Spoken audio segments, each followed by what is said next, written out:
Shalom saudara pendengar saudara rohani yang dikasihi Tuhan Yesus Kristus. Selamat datang di Renungan Rohani malam hari ini. Selamat malam, saya berdoa agar saudara sehat selalu. Semoga Roh Kudus hadir di tengah kita saat ini. Sebelum kita mulai renungan malam ini, marilah kita bersama-sama berdoa. Bapa kami yang di surga, Bapa di dalam nama Tuhan Yesus Kristus, kami sungguh mengucap syukur, ya Tuhan, oleh karena Engkau sangat baik buat kami. Engkau ada bersama kami dan menopang hidup kami di siang hari dan di malam hari. Engkau ada bersama-sama dan menyertai kami. Tuhan, kami memuji dan bersyukur kepadamu pada malam hari ini, kami masih bisa berkumpul di rumah kami yang kecil ini. Tuhan, saat ini kami hendak mendengarkan firman-Mu. Berilah pengetahuan dan bimbinglah hamba-Mu ini agar apa yang Engkau firmankan dapat bekerja sesuai kehendak-Mu. Buat kami jemaat-Mu, bukalah hati dan pikiran kami untuk mendengar dan menerima firman-Mu. Kiranya firman-Mu ini dapat menjadi berkat bagi kami. Berbicaralah Tuhan, kami sudah siap menerima firman-Mu. Di dalam nama Tuhan Yesus Kristus kami berdoa dan mengucap syukur. Amin. Sahabat saudara rohani, pembacaan ayat emas Alkitab renungan kita malam hari ini. Nats pilihan kita adalah, demikian juga akan ada sukacita pada malaikat-malaikat Allah karena satu orang berdosa yang bertobat. Tertulis dalam kitab Lukas 15 ayat 10. Kata kunci renungan pada malam ini adalah sukacita karena satu orang. Dan bacaan kita pada malam ini terambil dari kitab Lukas 15 ayat 1 sampai dengan ayat 10. Para pemungut cukai dan orang-orang berdosa biasanya datang kepada Yesus untuk mendengarkan Dia. Maka bersungut-sungutlah orang-orang Farisi dan ahli-ahli Taurat, katanya, Ia menerima orang-orang berdosa dan makan bersama-sama dengan mereka. Lalu ia mengatakan perumpamaan ini kepada mereka, siapakah di antara kamu yang mempunyai 100 ekor domba, dan jikalau ia kehilangan seekor di antaranya, tidak meninggalkan yang 99 ekor di padang gurun dan pergi mencari yang sesat itu sampai ia menemukannya. Dan kalau ia telah menemukannya, ia meletakkannya di atas bahunya dengan gembira. Dan setibanya di rumah ia memanggil sahabat-sahabat dan tetangga-tetangganya serta berkata kepada mereka, bersukacitalah bersama-sama dengan aku, sebab dombaku yang hilang itu telah kutemukan. Aku berkata kepadamu, demikian juga akan ada sukacita di sorga karena satu orang berdosa yang bertobat, lebih daripada sukacita karena 99 orang benar yang tidak memerlukan pertobatan.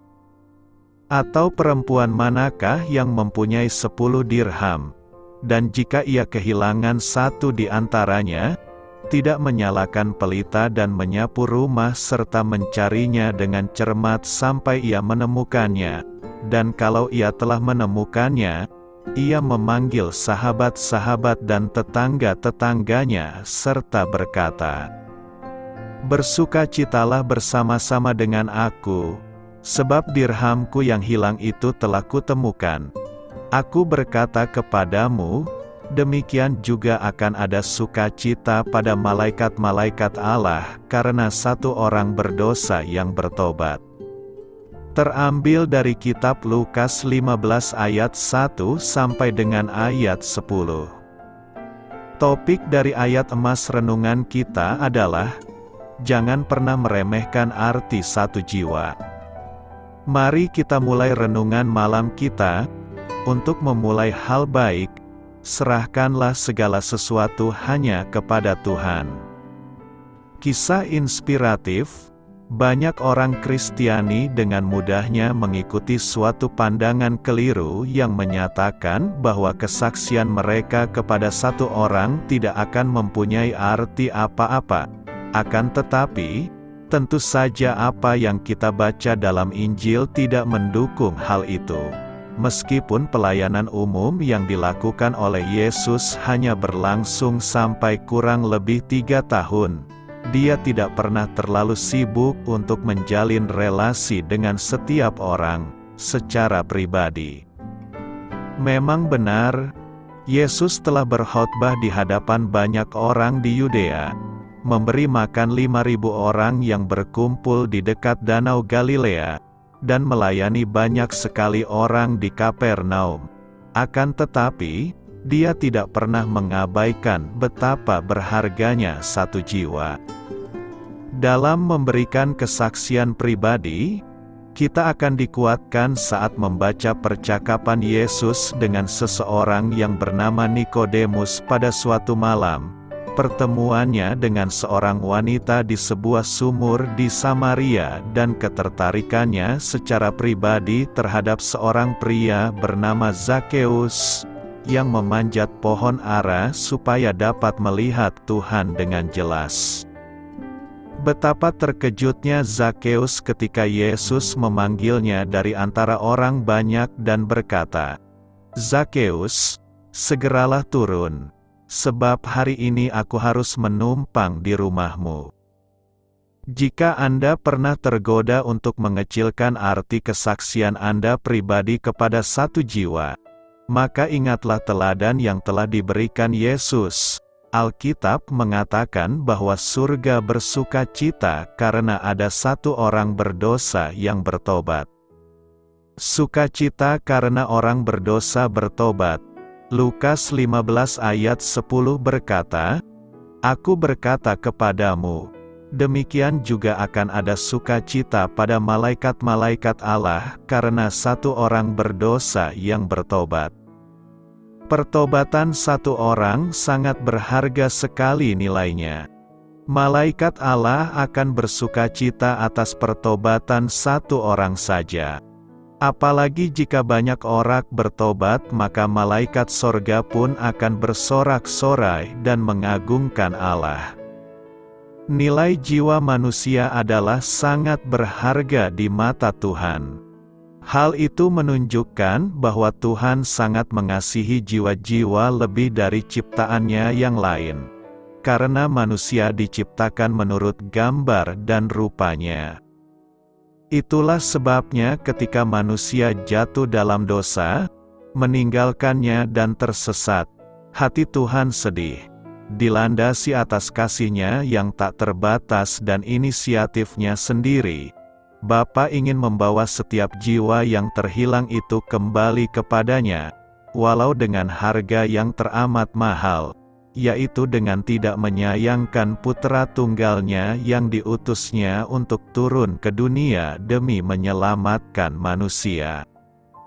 Sebagai umat tebusan Tuhan, adakah kita punya hati Bapa yang begitu mengasihi dan terbeban ketika melihat banyak orang belum diselamatkan dan tersesat di luar sana? Banyak orang Kristen tidak mau peduli dengan keberadaan orang lain, yang dipikirkan hanyalah keselamatan diri sendiri. Bila diminta untuk turut terlibat dalam pelayanan penginjilan, mereka menolak secara terang-terangan dengan berbagai alasan dikemukakan.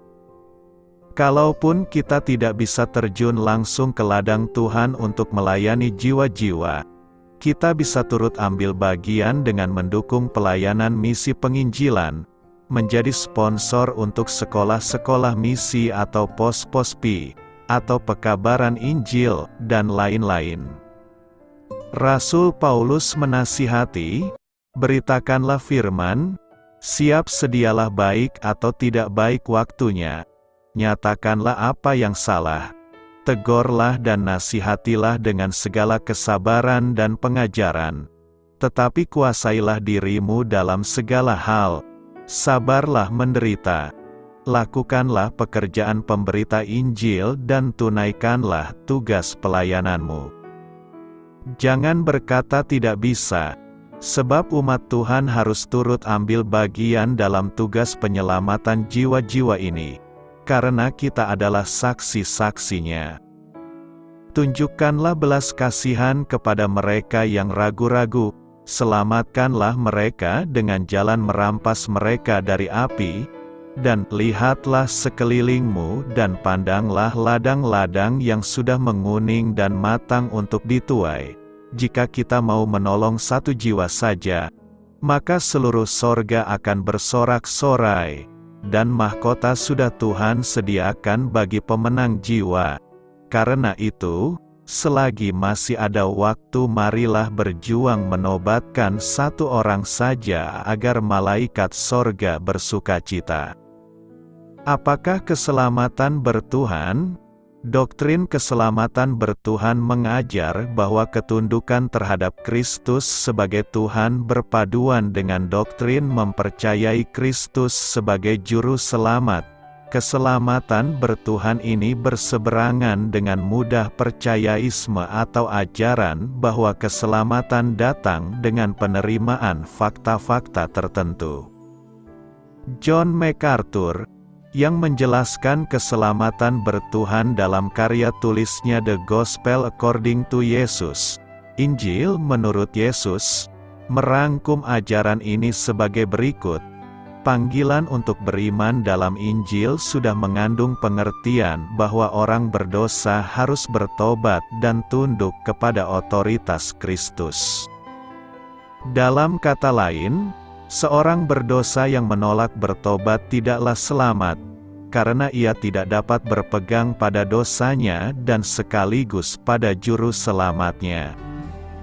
Dan seorang berdosa yang menolak otoritas Kristus dalam hidupnya tidak mempunyai iman yang menyelamatkan, karena iman yang benar melibatkan ketundukan terhadap Allah. Jadi, Injil mengaratkan lebih dari sekedar keputusan berdasarkan pemahaman atau mengulangi sebuah doa. Pesan Injili ialah panggilan untuk pemuridan, para domba mengikuti gembala mereka dalam ketaatan yang tunduk.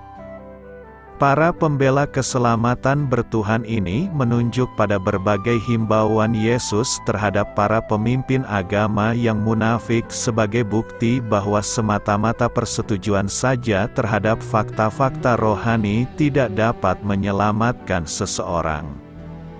Yang diperlukan adalah hati yang terubah. Yesus menekankan tingginya harga pemuridan. Barang siapa tidak memikul salibnya dan mengikut aku, ia tidak dapat menjadi muridku, dan demikian pulalah tiap-tiap orang di antara kamu, yang tidak melepaskan dirinya dari segala miliknya, tidak dapat menjadi muridku. Dalam bagian yang sama, Yesus berbicara mengenai pertimbangan harga yang akan ditanggung. Di tempat lain, Ia menekankan komitmen yang menyeluruh. Setiap orang yang siap untuk membajak tetapi menoleh ke belakang, tidak layak untuk kerajaan Allah. Pada khotbah di bukit, Yesus berkata bahwa kehidupan kekal adalah jalan yang sempit yang hanya ditemukan sedikit orang. Sebagai kontras, mudah percayaisme berusaha melebarkan jalan itu supaya semua yang mengaku beriman dapat masuk. Yesus berkata bahwa setiap pohon yang baik menghasilkan buah yang baik. Sebagai kontras, mudah percayaisme mengajar bahwa sebuah pohon bisa baik walaupun menghasilkan buah yang buruk. Yesus berkata bahwa banyak orang akan berseru, "Tuhan, Tuhan," tetapi tidak akan masuk ke surga. Sebagai kontras, mudah percayaisme mengajarkan bahwa berkata, "Tuhan, Tuhan," sudah cukup. Keselamatan bertuhan mengajarkan bahwa pengakuan iman yang sejati akan membawa bukti dari iman tersebut. Jika seseorang benar mengikuti Tuhan, maka orang itu akan menaati perintah Tuhan. Seseorang yang hidup dalam dosa yang disengaja dan tidak dipertobatkan sudah jelas memilih untuk tidak mengikuti Kristus. Karena Kristus memanggil kita keluar dari dosa dan masuk ke dalam kebenaran. Alkitab juga mengajarkan dengan jelas bahwa iman dalam Kristus akan berakibat pada kehidupan yang diubahkan. Keselamatan bertuhan bukan doktrin keselamatan melalui perbuatan. Para pembela doktrin keselamatan bertuhan berusaha menyampaikan bahwa keselamatan ialah melalui kasih karunia saja, dan bahwa orang percaya diselamatkan sebelum iman mereka menghasilkan perbuatan baik, dan bahwa orang Kristen dapat berdosa. Namun, keselamatan yang benar secara pasti akan menghasilkan hidup yang berubah. Orang selamat akan mengabdi pada juru selamat mereka. Seorang Kristen yang sejati tidak akan nyaman hidup di dalam dosa yang tidak diakui atau ditinggalkan. Berikut 9 ajaran yang membedakan keselamatan bertuhan dari mudah percayaisme. 1. Pertobatan tidak sama artinya dengan iman. Alkitab mengajar bahwa orang berdosa harus menggerakkan iman selaras dengan pertobatan mereka. Pertobatan adalah beralih dari dosa dan merupakan anugerah dari Allah. Pertobatan yang sejati, yang hadir ketika seseorang tunduk kepada ketuhanan Kristus, pasti akan mengubah perilaku mereka. 2. Seorang Kristen adalah ciptaan baru dan tidak dapat berhenti percaya, dan kehilangan keselamatannya. Iman sendiri ialah anugerah dari Allah dan iman yang sejati akan bertahan selamanya. Keselamatan adalah karya Allah, bukan karya manusia. Mereka yang percaya pada Kristus sebagai Tuhan diselamatkan lepas dari segala upaya pribadi mereka. 3. Objek iman adalah Kristus sendiri, bukan janji, bukan juga doa, atau pengakuan iman. Iman harus melibatkan sebuah komitmen pribadi kepada Kristus. Ialah lebih dari sekedar yakin akan kebenaran Injil. Ialah meninggalkan naratif serta tawaran-tawaran duniawi dan mengikuti Sang Tuan. Tuhan Yesus berkata, "Domba-dombaku mendengarkan suaraku dan aku mengenal mereka dan mereka mengikut aku." 4. Iman yang sejati selalu menghasilkan hidup yang diubahkan. Jati diri seseorang diperbaharui oleh Roh Kudus, dan seorang Kristen mempunyai hodrat yang baru. Mereka yang memiliki iman yang sejati, mereka yang tunduk kepada ketuhanan Kristus, mengikuti Yesus, mengasihi saudara-saudara mereka, menaati perintah-perintah Allah, melaksanakan kehendak Allah, hidup di dalam firman Allah, memelihara firman Allah, melaksanakan perbuatan baik, dan berlanjut dalam iman mereka. Keselamatan bukannya menambahkan Yesus pada banyaknya berhala yang disembah seseorang, ialah penghancuran semua berhala-berhala dengan mengagungkan Yesus di atas segalanya. 5. Kuasa Allah telah menganugerahkan kepada kita segala sesuatu yang berguna untuk hidup yang saleh.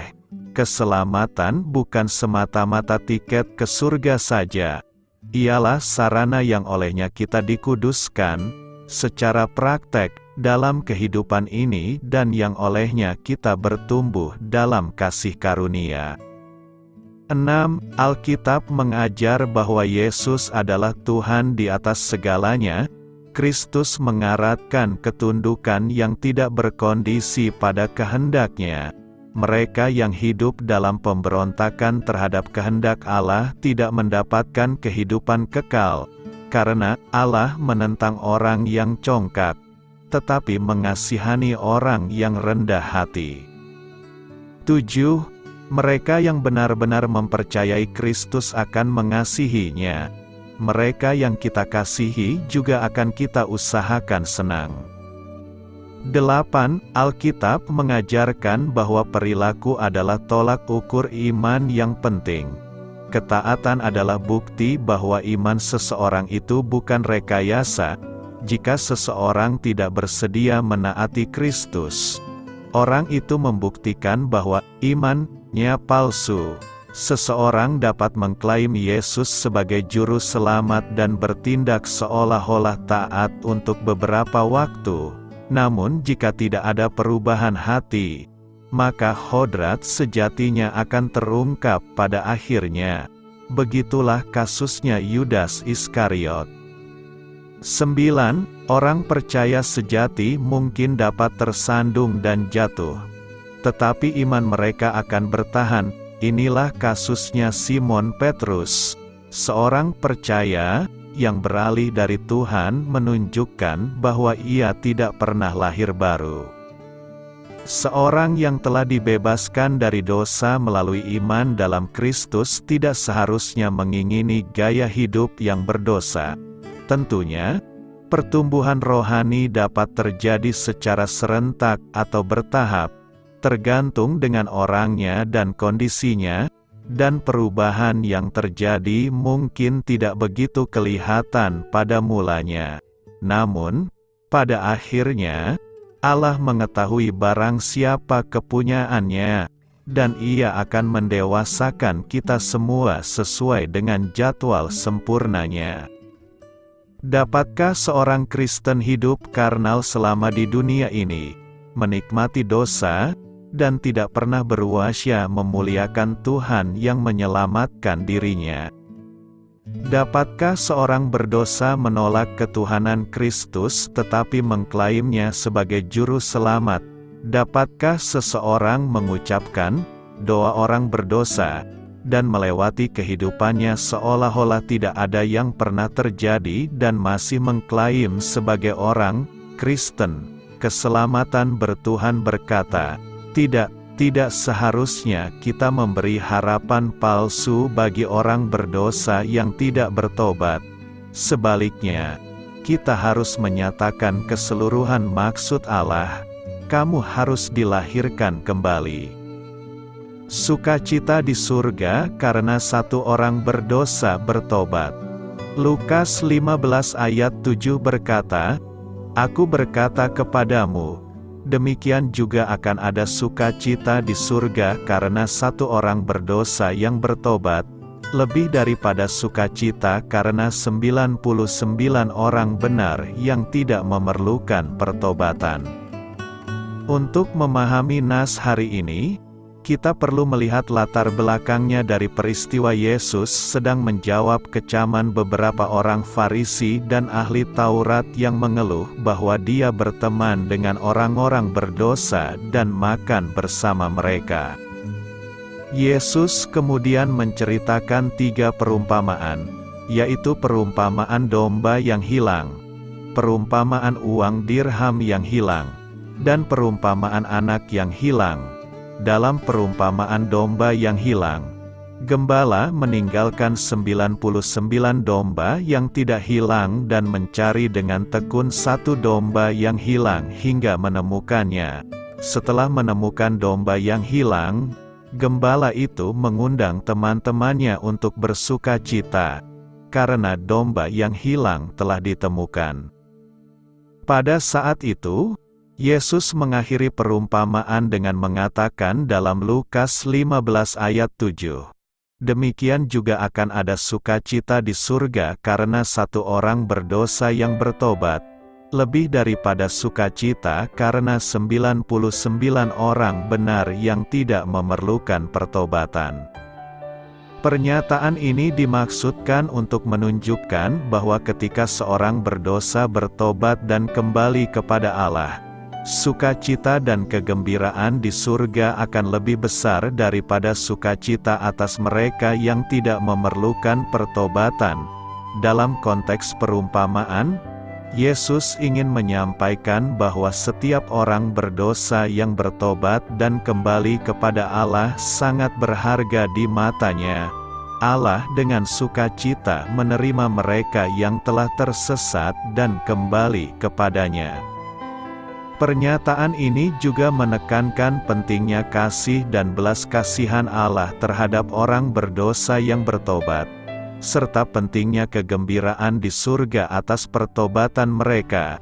Dengan demikian, latar belakang dari pernyataan tersebut adalah untuk menyampaikan pesan tentang pentingnya pertobatan dan sukacita Allah atas setiap jiwa yang hilang yang ditemukan kembali melalui pertobatan. Pernyataan dalam Lukas 15 ayat 7 bahwa sukacita di surga lebih besar karena satu orang berdosa yang bertobat daripada 99 orang benar yang tidak memerlukan pertobatan, menggambarkan sikap Allah terhadap orang berdosa yang bertobat dan kembali kepadanya. Ada beberapa alasan mengapa sukacita di surga lebih besar dalam situasi ini. Pertama, karena yang hilang telah ditemukan kembali. Perumpamaan dalam Lukas 15 yang termasuk perumpamaan domba yang hilang, uang dirham yang hilang, dan anak yang hilang. Semuanya menekankan pada aspek kehilangan dan penemuan kembali.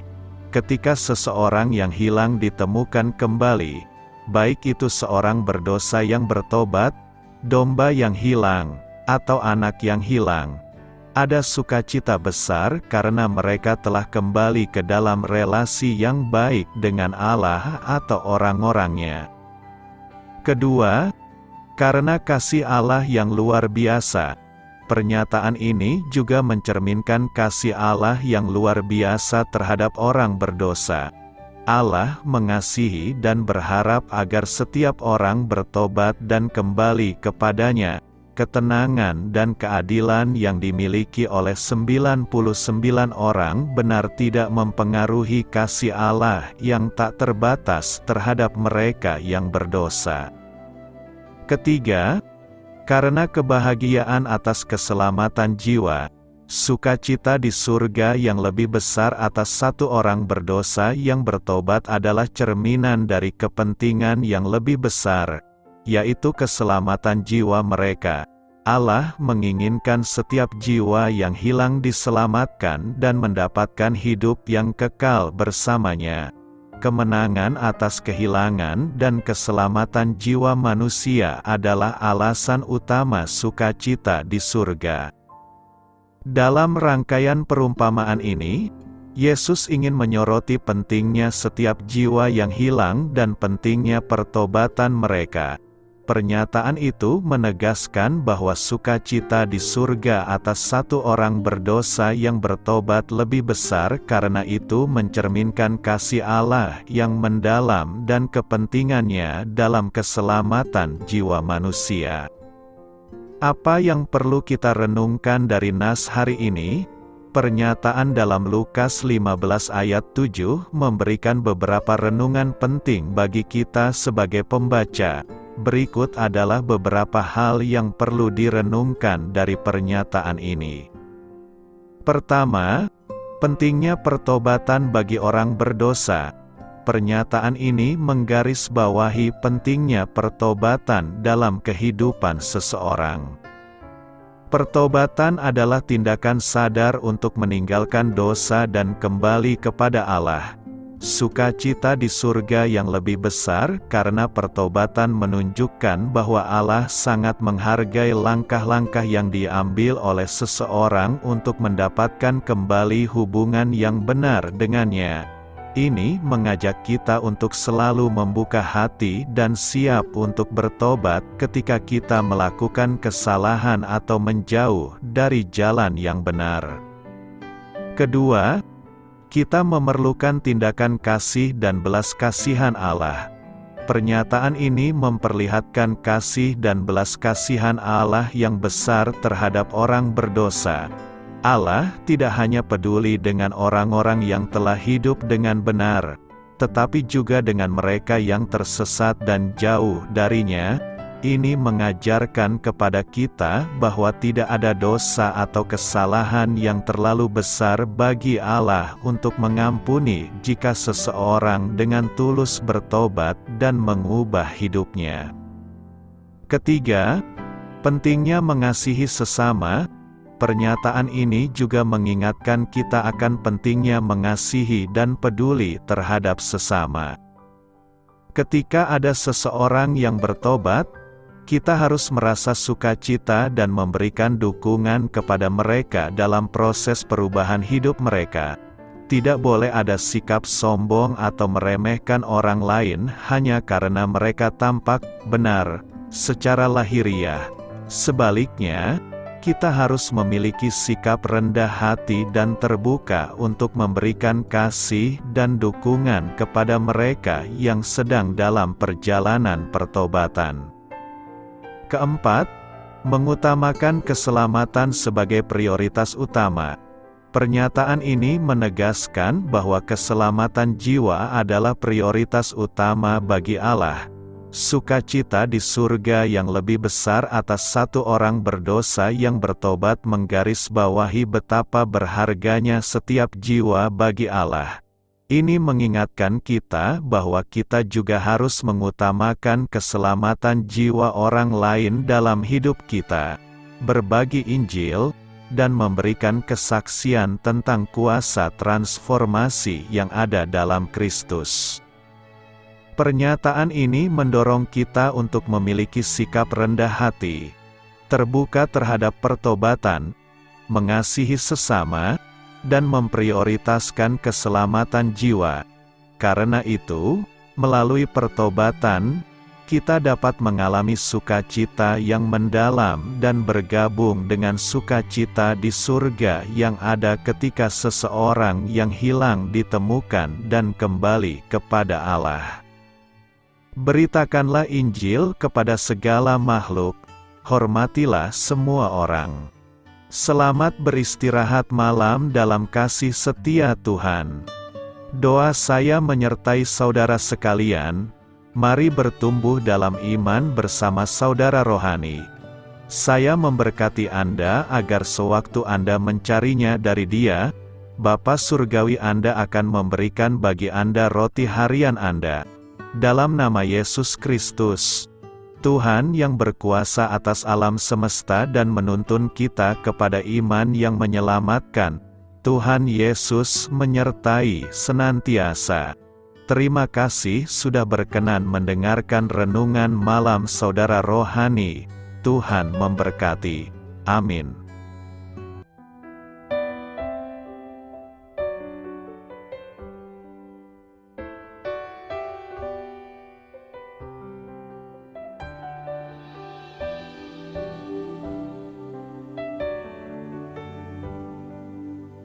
Marilah kita renungkan, sahabat saudara rohani, demikianlah renungan firman Tuhan malam hari ini.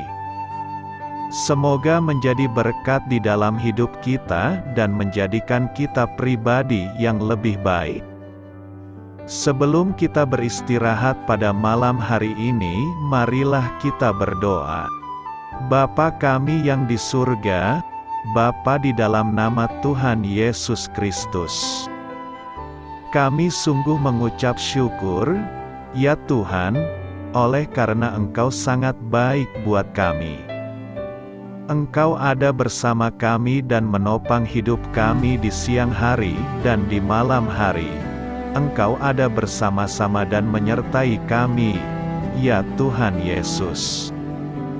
Kami mengucap syukur untuk firman-Mu, ya Tuhan, yang memberikan kami kekuatan dan menyadarkan kami bahwa kami tidak perlu takut dengan gelap dan malam. Sebab Tuhan, Engkau ada bersama kami. Engkau melindungi kami dan menjadi perisai bagi kami hamba-Mu berdoa saat ini. Tuhan, untuk setiap pendengar renungan ini yang mengalami ketakutan, kecemasan, kegelisahan, pada situasi gelap dan malam hari di dalam nama Tuhan Yesus Kristus. Kuasa Tuhan melepaskan mereka dari segala ikatan roh-roh ketakutan yang mengikat mereka saat ini. Tuhan melepaskan setiap anak-anak-Mu dari segala rasa takut dan kecemasan. Di dalam nama Tuhan Yesus segala kuasa-kuasa roh jahat, kuasa setan iblis yang mengganggu anak-anak-Mu, ya Tuhan, tolong hancurkan dan halaukan dengan kuasa-Mu. Dalam nama Tuhan Yesus Kristus, berkati setiap kami anak-anak-Mu, ya Tuhan, dan lindungilah kami. Kami aman di dalam Engkau. Ya Tuhan, penuhilah setiap hati kami dengan keberanian, damai sejahtera, dan sukacita serta ketenangan yang dari Tuhan. Berkati kami di malam hari ini, saat kami tidur dan beristirahat. Kuasa-Mu, ya Tuhan, menaungi setiap kami, memberkati dan melindungi kami. Bangunkanlah kami kembali besok pagi dengan kekuatan yang baru, tubuh yang sehat diberkati Tuhan, dan berkat-berkat yang baru Tuhan sediakan bagi kami. Terima kasih, ya Tuhan, kami sungguh mengucap syukur untuk firman-Mu yang menguatkan kami. Dalam nama Tuhan Yesus Kristus Juru Selamat kami, Bapa kami yang baik, kami mengucap syukur dan berdoa haleluya. Amin. Biarlah firman Tuhan menjadi pengingat untuk kita semua, bahwa tuntunan dari Roh Kudus akan selalu memberi jalan keluar bagi setiap permasalahan hidup kita, dan memberi kedamaian di hati kita. Amin. Sampai jumpa di renungan malam saudara rohani berikutnya.